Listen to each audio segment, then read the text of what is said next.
घने जंगल के बीच, जहाँ हरे भरे पेड़ आसमान को छूते थे और नदियाँ चांदी की धाराओं की तरह बहती थी, वहाँ एक बुद्धिमान और महान बंदर रहता था, जिसका नाम था राजू। बाकी बंदरों की तरह वो सिर्फ खेलने या खाने की तलाश में समय नहीं बिताता था, बल्कि अपनी बुद्धिमत्ता, दयालुता और नेतृत्व क्षमता के लिए प्रसिद्ध था। राजू अपने समूह का मुखिया था, जो एक बड़ी नदी के किनारे रहता था।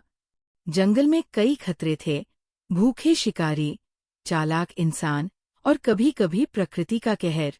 लेकिन राजू की समझदारी और सूझबूझ से उसका पूरा समूह हमेशा सुरक्षित रहता था। एक दिन कुछ शिकारी जंगल में आए। उन्होंने चारों ओर जाल बिछा दिए, ताकि वे बंदरों को पकड़कर शहर में बेच सकें। राजू को इस खतरे का आभास हो गया। उसने ध्यान दिया कि शिकारी खासकर उस जलाशय के पास जाल बिछा रहे थे, जहां उसके समूह के सभी बंदर पानी पीने जाते थे। राजू ने जल्दी से एक योजना बनाई।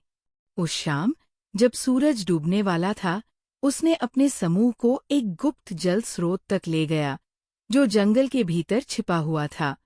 वहां सभी ने अपनी प्यास बुझाई और जलाशय के पास जाने से बच गए। अगली सुबह जब शिकारी आए, तो उनके जाल खाली थे। वे बहुत गुस्से में थे।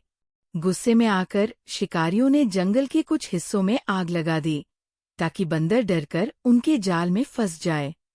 चारों ओर धुआं फैल गया, पेड़ जलने लगे और जंगल के सभी जानवर डरकर भागने लगे। राजू ने स्थिति को समझा और तुरंत अपने समूह को एक गुप्त रास्ते से बाहर निकालने का फैसला किया। उसने सभी बंदरों को एक सुरक्षित स्थान पर ले जाने की जिम्मेदारी ली। लेकिन तभी उसने एक छोटी हिरन के बच्चे की करुणामयी पुकार सुनी।